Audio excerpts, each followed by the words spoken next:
mabigyan po tayo ng encouragement. Pwede ko bang tawagin ang asang aming kapatid sa Cluster 4? Yung kanyang isasalay sa atin na testimonya ng kanyang buhay ay overwhelming. Overwhelming yung goodness ni Lord sa kanyang buhay. At pwede ko bang tawagan si Brother Jake Patar. Purihin po natin ang Panginoon.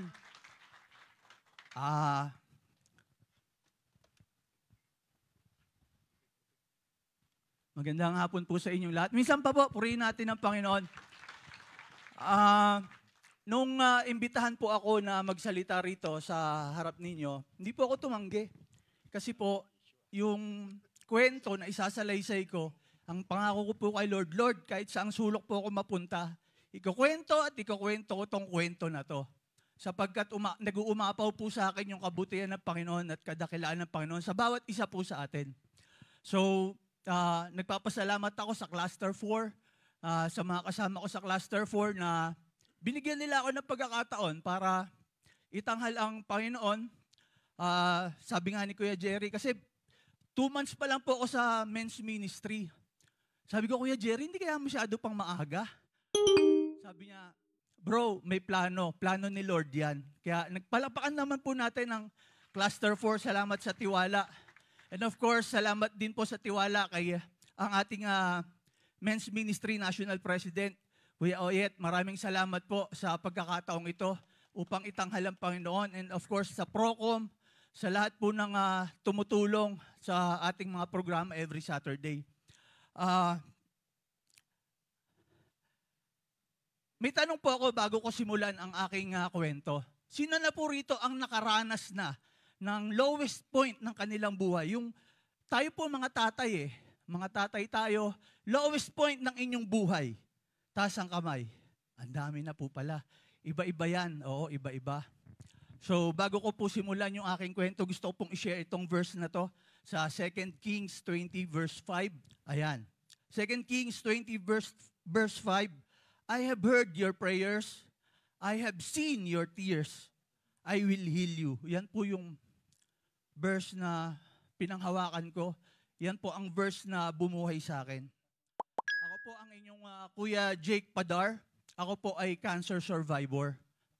Noong pong 2022, ako po ay 44 years old. Ako po ay na-diagnose ng nasopharyngeal cancer, stage 3. Yan po lumaki yung aking leeg. Nung sinabi po sa akin ng doktor na meron kang stage 3 cancer, alam niyo po yung madilim yung parang may ulap na itim sa aking isip. Hindi mo malaman kung anong gagawin mo. Hindi mo malaman kung anong mangyayari sa pamilya mo. Ang lungkot-lungkot dahil during that time, 44 years old lang ako, hindi ko na makikita yung mga anak ko, hindi ko na makikita yung pamilya ko, ano mangyayari sa pamilya ko, at kung itutuloy namin ang paggagamot, saan naman kami kukuha ng panggastos? Yan po yung cancer. Pinasukan po ako ng camera sa ilong at nakita po yan, nandito po yan sa lalamunan. Natakot po ako, sobrang takot dahil alam natin ang cancer, di ba? Parang pag may cancer ka, ano mangyayari sa buhay mo? Parang terminal na yan. Stage 3 po ako. Ngayon, kahiya-hiya man aminin sa inyo, siguro ang huling panalangin ko kay Lord, high school pa ako . Dahil po dyan sa diagnosis na yan ng doktor, nakapagdasal po ako ng hindi oras. Sabi ko, Lord, kung mamamatay ako ngayon na, kasi po ayoko na makita yung pamilya ko na magsasuffer dahil sa sakit ko. Alam po natin yan. Sabi ko, ano ba, ibibenta ba namin yung bahay namin? Ibibenta yung kung ano mang ari-arian meron kami para may isupply lang sa paggagamot? Sana po, Lord, kung kukunin ako, kung mamamatay na ako, hindi na ako makapagpatuloy sa aking buhay, ngayon na po, Lord.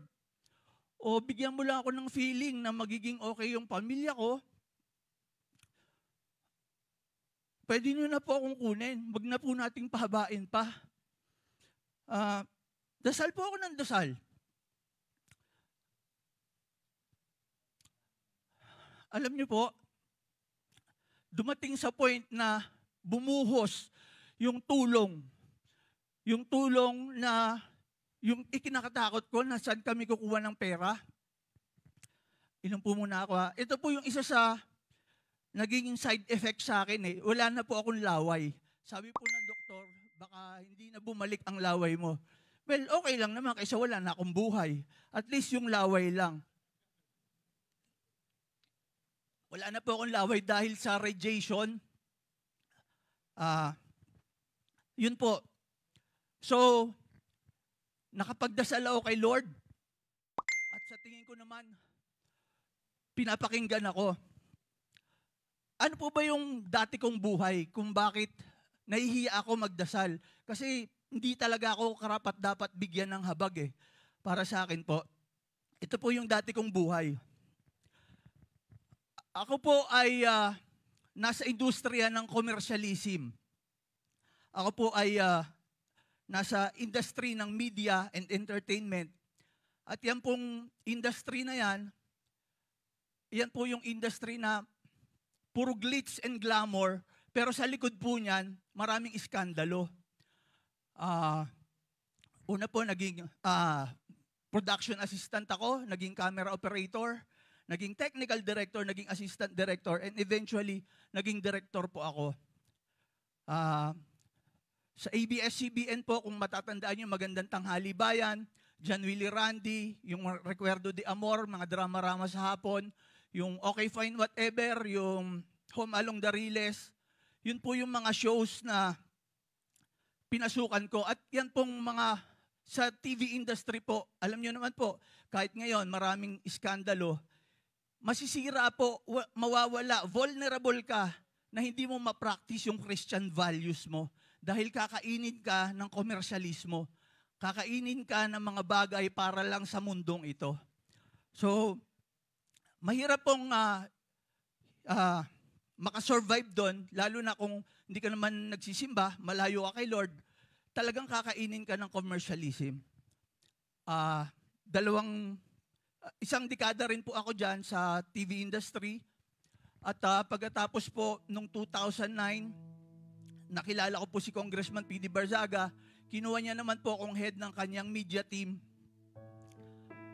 At yun po, isang dekada rin ako na gumagawa ng pelikula na linya naman ako sa politika. Marami ring industriya.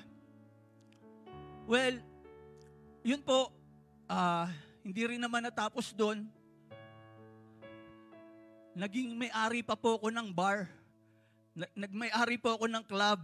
So, ako po yung source ng lahat ng alak, ng pulutan. Ayan po yung bar ko. Noon pala may sakit na ako. I'm spiritually sick. Pipicture akong ganyan, no? Ang daming lasing. Tapos ang hashtag ko, thank you Lord. Kasi kumikita yung bar. Yun yung negosyo eh. Kailangan marami kang malasing, marami kang maibenta. At nagpe-perform po ako sa iba't ibang clubs bilang DJ, bilang isa pa sa mga sideline. Talagang nalinya po ako sa commercialism, nalinya po ako sa mga bagay ng laman, mga bagay sa mundong ito. At natapos po yan nung ma-diagnose ako ng may cancer ako. So, eto na po ako. Nung nagka-cancer ako, wala na pong mga ilaw na maliliwanag. Wala na pong barkadahang kala mo ay tunay na barkadahan. Nawala na po yung mga bagay na sa mundong ito. At kahiyahiyaman, muli, tumawag ako ng tumawag kay Lord kahit hindi karapat-dapat.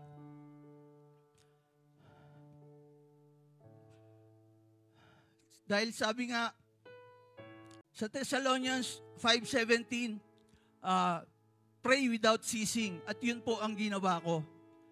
At in everything, give thanks. For this is the will of God in Christ Jesus for you. So, pinanghawakan ko po yan. Nagdasal po ako. Umaga pa lang pagkagising, nagdadasal po ako pag natatakot.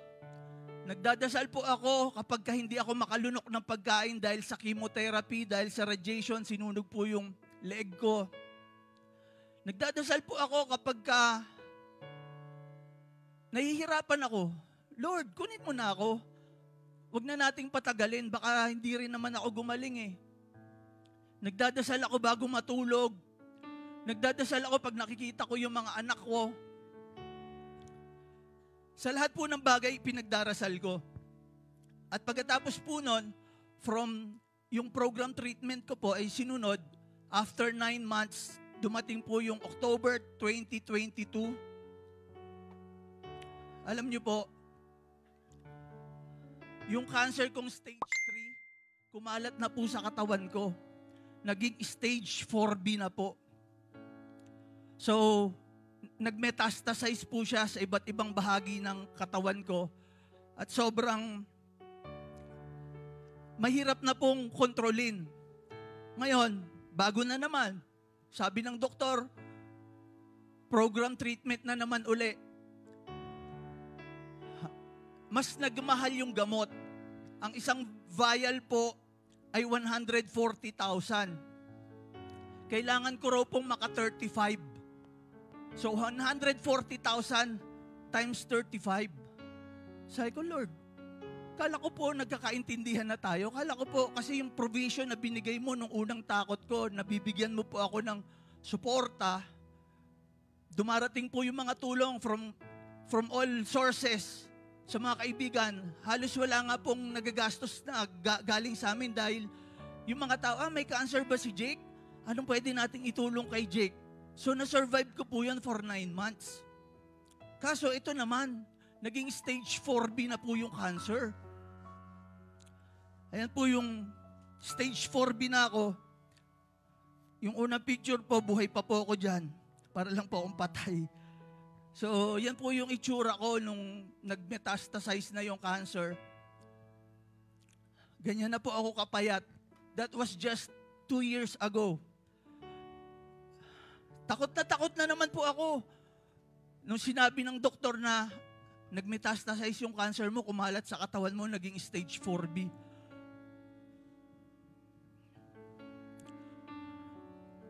Sabi ko, wala na. Goodbye world na. Goodbye na sa pamilya ko. Goodbye na sa mga anak ko. Hindi ko na sila makikita. Goodbye na sa magagandang bagay sa mundong ito.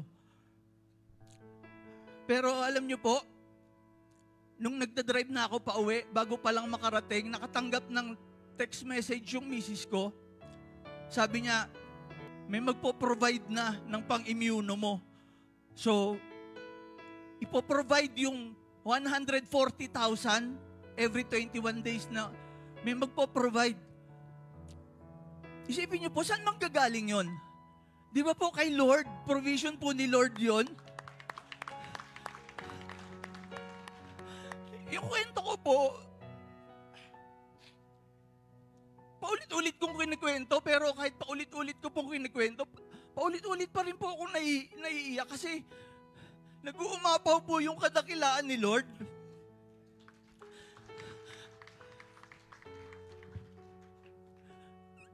Kasi wala naman po kaming savings eh. Wala naman po talagang pagkukuhanan eh.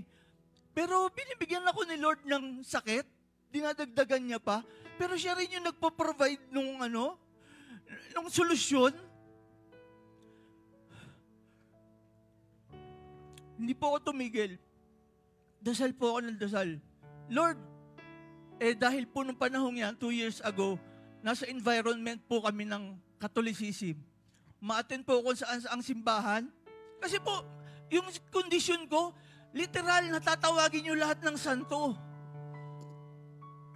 Pero pagpunta ko po doon, Lord, magpakita ka sa akin, paramdaman mo naman ako kahit malamig na hangin lang.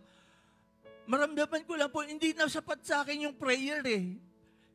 Nagpe-pray ako, pero yung maramdaman kita kung nasaan ka, yung presensya mo, Lord. Isa sa mga confinement ko, kasi every 21 days po kino-confine para i-chemo, para irradiation. bigla pong nagising akong bigla. Ayan po, ganyan yung itsura. Nagko-contemplate, bigla akong napadilat. Ewan ko kung bakit pumasok sa isip ko ang COG.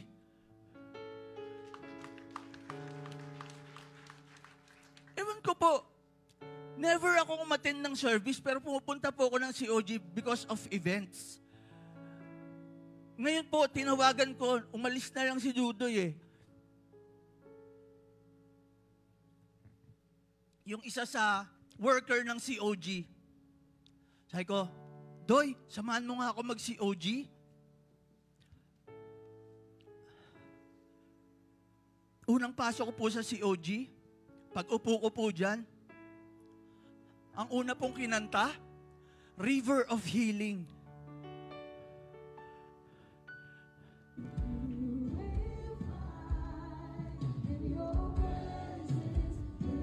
In your presence, there's healing. I will testify. Kinilabutan po ako eh. River of healing, flow over me. Unang pasok ko po yan sa COG. Sabi ko, nakikipag-usap si Lord sa akin. Nakikipag-usap. Sabi niya rito. Sabi niya, yung river of healing will flow over me. At magte-testify ako sa inyo. Pero duda pa rin po ako sa sarili ko eh. Sabi ko, baka coincidence lang. Nag-research po ako. Wala pong coincidence sa Bible. Lahat po yan, si Lord ang may gawa. Because of His sovereignty. Si Lord po ang may gawa niyan.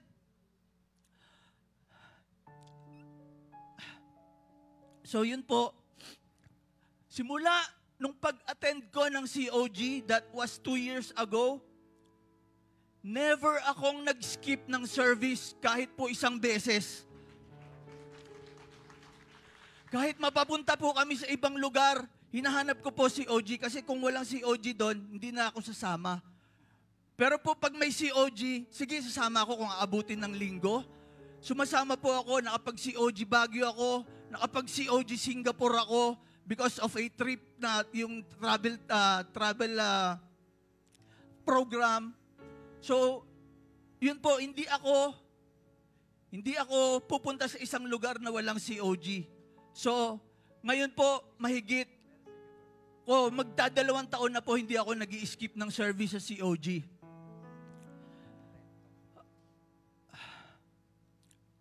Yun po, noong October 2022, stage 4B, dumaan po ang November, dumaan po ang December.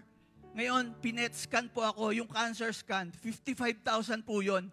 Isang oras ako sa loob ng machine para ma-detect kung may cancer. January 2023, sabi ng doktor, wala ka ng cancer.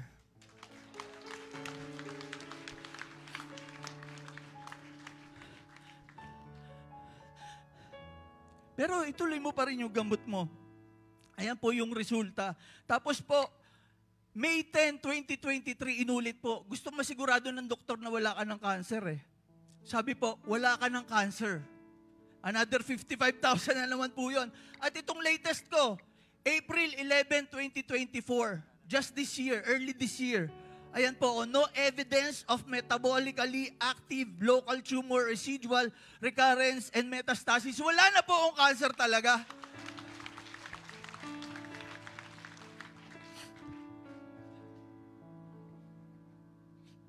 Sabi ko po kay Lord, Lord, itong buhay ko po, itong buhay kong daladala ko ngayon, Lord, hindi ko na po ito buhay. Buhay mo na po ito. Ngayon po, ito pong buhay na to, ilalapag ko po sa paanan mo, Lord. Ikaw na pong bahala, Lord. Basta po itong buhay na to, hindi na ako yung masusunod dyan. Ikaw na po, Lord, ang masusunod dyan sa buhay na yan.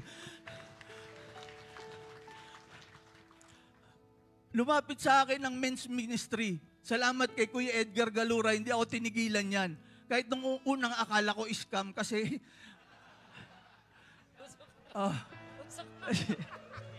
Kasi lapit ng lapit dyan. Tapos, ini-stalk ako niyan sa Facebook.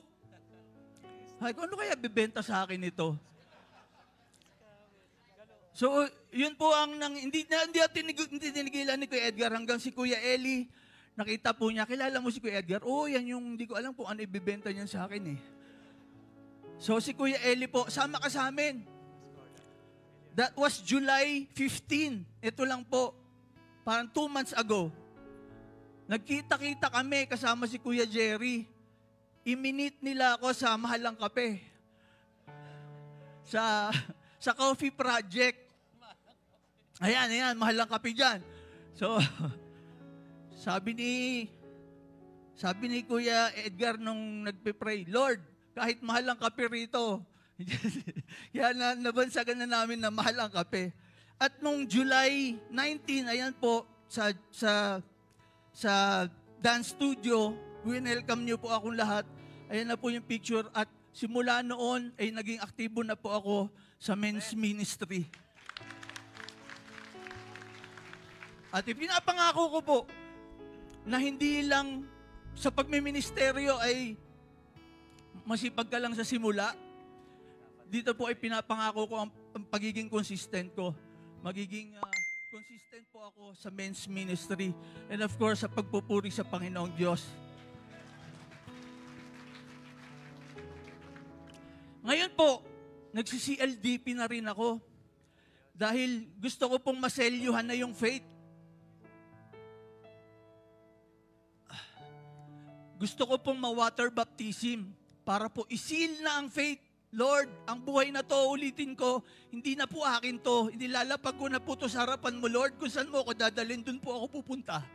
Hindi na po ako yung masusunod sa buhay na to, katulad ng mga nauna kong buhay. Na gusto ko, pangarap ko ganito, gusto ko ganito mangyayari. Hindi. Gusto ko kontrolado ko. Ngayon po, hindi na po. Kung ano, saan po ako dadalhin ni Lord, dun po ako pupunta. Kaya dinala po ako ni Lord dito para magsalita po sa inyong harapan. Para po palakasin na sana, sabi ko nga, sa 10 mapagkukwentuhan ko, 1, 2, 3 o higit pa, makakuha ng lakas sa kwento ko. Makakuha ng pagpapala ng Panginoon sa kwento ko. Dahil yun po ang pangako ko kay Lord, Lord, binigyan mo ko ng kwento, ikukwento ko to, itatanghal kita, Lord, sa iyong kadakilaan at kabutihan, Panginoon.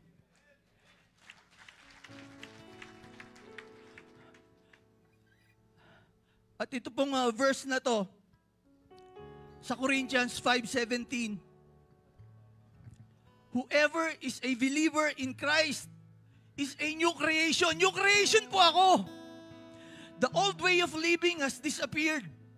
A new way of living has come into existence. Ito na po ang isinabubuhay ko, ang pagpupuri, ang papurian at ang pagdakila sa Panginoong Diyos.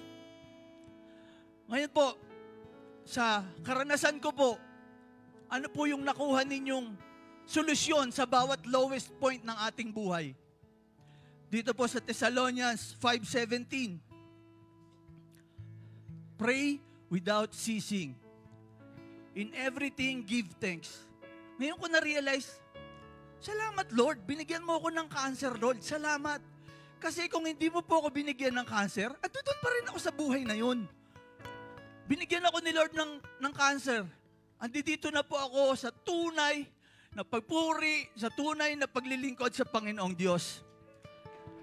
In everything, give thanks. Binigyan kayo ng sakit, binigyan kayo ng lowest point sa buhay nyo. Give thanks. Pray without ceasing. For this is the will of God in Christ Jesus for you. Maraming pong salamat sa inyong lahat.